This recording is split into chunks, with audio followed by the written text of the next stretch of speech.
The 49ers just beat the New Orleans Saints 26-21 and improved their record to 2-0. Here are the 49ers grades for this performance. Quarterback, A. Mac Jones was outstanding. He dropped back a whopping 45 times and still threw no interceptions. Granted, he got sacked 3 times and fumbled once, but his 3 touchdown passes more than made up for his mistakes. In Brock Purdy's entire career, he never has dropped back 45 times and thrown 3 touchdown passes and no picks. That doesn't mean Jones is better than Purdy. Keep in mind the Niners played the lowly Saints today. Still, Jones clearly has a stronger arm than Purdy. He made a few throws in this game that Purdy probably wouldn't have. And Jones didn't have to scramble around or force the ball to Christian McCaffrey like Purdy did last week. I wonder if the Niners privately regret giving Brock Purdy a 5-year, $265 million extension before seeing Mac Jones play a single real game in their system, because he can do most of what Purdy does for just $4 million per season.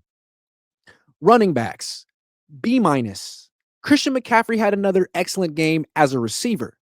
As a runner, he was solid yet unspectacular, averaging a pedestrian 4.2 yards per carry. He's still good, but he's not what he was 2 years ago.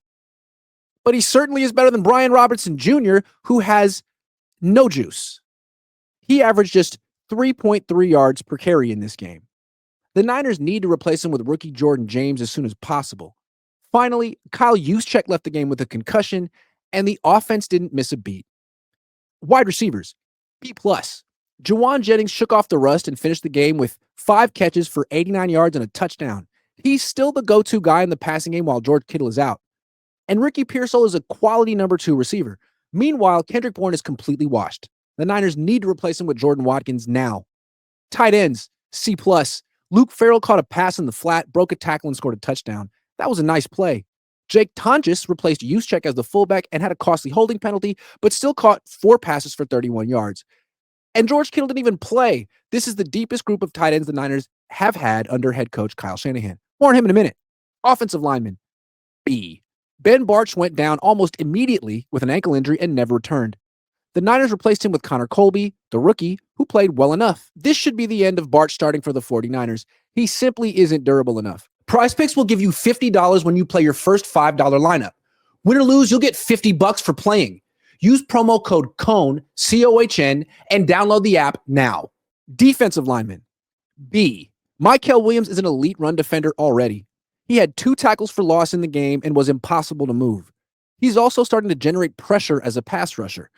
The rest of the pass rush was dormant until the end of the game when Bryce Huff exploded around the edge and stripped the ball away from Spencer Rattler to seal the victory. It's impressive when a unit that has struggled for most of the game can step up in the crisis moment. That's the mark of a good team. Linebackers, A-. Fred Warner had 11 tackles and made an incredible play late in the fourth quarter in which he forced a fumble and recovered the fumble all by himself. His running mate, D. Winters, recorded 8 tackles and also committed a 15-yard penalty on a late hit out of bounds. Call that the Dre Greenlaw special. He used to do that all the time.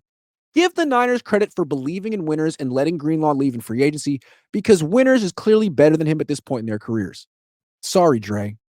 Defensive backs, C-. Diamador Lenore was dominant, but the Saints mostly stayed away from him because they had so much success targeting Bernardo Green, Upton Stout, Jason Pinnock, and Marquise Siegel. These guys made Rattler seem like Drew freaking Brees until late in the fourth quarter when the pass rush took over.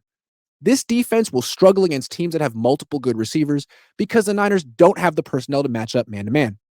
Special teams, A-. Eddie Pinheiro missed his first kick, an extra point attempt, but was perfect after that. And punter Thomas Morstead pinned the Saints inside their 11-yard line for the final 2 drives, which was clutch. Because while Rattler is good, he's not good enough to lead the Saints 90 yards for a touchdown against the Niners. Coaches, B. Robert Saleh's defense was on its heels most of the game because it couldn't cover man-to-man or stop Saints running back Alvin Kamara. The defense finally came together late when the Saints offense had no choice but to pass. But at least Saleh's defense did something that Kyle Shanahan's offense couldn't do, which was close out the game. Shanahan kept calling passes while leading in the second half, which is his favorite way to choke. Fortunately for him, Jones didn't throw any interceptions, and the defense stepped up. Still, this was an extremely narrow win over a decidedly bad opponent. It's always good to start the season 2-0, especially when those wins come on the road. But the Cardinals will be a much tougher matchup next week.